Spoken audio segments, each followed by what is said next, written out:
सीधा रुख करते हैं अब भोपाल का। वहां क्या चल रहा है? विपिन श्रीवास्तव हमारे साथ बने हुए। विपिन, क्योंकि जिस तरह से प्रचंड जीत हासिल की है बीजेपी ने, उसमें तो कोई दो राय नहीं कि शिवराज सिंह चौहान का इसमें बहुत बड़ा योगदान है, लेकिन चेहरे के तौर पे उनको पेश नहीं किया गया था।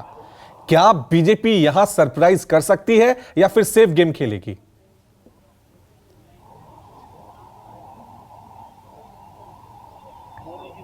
बिल्कुल बिल्कुल रवि, देखिए इस बात को नहीं भूलना चाहिए कि बस कुछ ही महीनों बाद लोकसभा के चुनाव भी होना है और मध्य प्रदेश की 29 लोकसभा सीटें ऐसी हैं जिनमें से 28 सीटों पर बीजेपी काबिज है।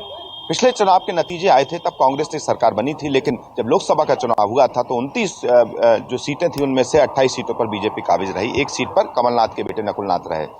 तो कुल मिलाकर देखा जाए तो भले ही मध्य प्रदेश में चुनाव में इस बार शिवराज सिंह चौहान को बतौर सीएम के चेहरे पर नहीं किया हुआ है पेश, लेकिन जो नतीजे आए हैं कहीं ना कहीं वो बताते हैं कि जो क्रेडिट है वो लाडली बहना जो योजना मध्य प्रदेश सरकार ने शुरू की उसको भी मिलना चाहिए। और भले ही शिवराज सिंह चौहान, अच्छा एक बात और मैं बता दूं रवि कि अगर देखा जाए तो आमतौर पर बीजेपी में जब सीएम का चेहरा बदला जाता है तब ये भी देखना होगा कि अगर सिटिंग सीएम अगर शिवराज सिंह चौहान है तो कोई विकल्प भी होना चाहिए मध्य प्रदेश में। विकल्प के तौर पर देखा जाए तो नरेंद्र सिंह तोमर जो कि चुनाव लड़े, प्रहलाद पटेल जो भी चुनाव वो भी यहाँ पर विधायक का चुनाव लड़े और जीत गए। इसके अलावा कैलाश विजयवर्गीय, ये 3 बड़े कद के नेता मध्य प्रदेश में हैं जो हमेशा से सीएम की रेस में रहे हैं। उनका चेहरा हमेशा से उस नाम के साथ सुर्खियों में रहा है।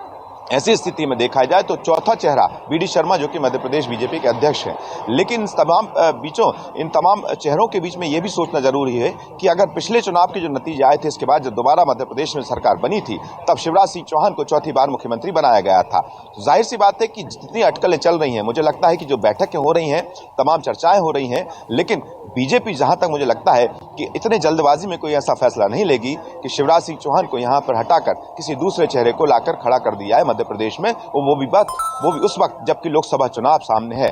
तो ऐसी स्थिति में अगर देखा जाए तो इस बात पर बड़ा मंथन भी होना जरूरी है, क्योंकि उस चेहरे को भी आगे लाना जरूरी है। जाति गणित देखना पड़ेगा। मध्य प्रदेश में ओबीसी आधी आबादी ओबीसी का वर्ग है, जो 50% के आसपास ओबीसी वर्ग है, जहां से ओबीसी चेहरा शिवराज सिंह चौहान है। ऐसे में अगर देखा जाए तो प्रहलाद पटेल अकेले ऐसे चेहरे हैं जो ओबीसी से आते हैं। बाकी अगर देखा जाए तो बाकी जिनके चर्चाओं में रहते हैं उनमें भी विचार करने वाली बात होगी, लेकिन फिलहाल की स्थिति में अभी जो चर्चा है उन पर कुछ ही दिनों में इस पर भी विराम लग जाएगा कि आखिरकार मध्य प्रदेश का मुख्यमंत्री कौन होगा। ठीक है, इंतजार है मध्य प्रदेश की जनता को कि मध्य प्रदेश का सीएम कौन होगा। क्या एक बार फिर मामा ही यानी शिवराज सिंह चौहान ही मुख्यमंत्री बनेंगे या फिर कोई नया चेहरा इस बार सामने आएगा?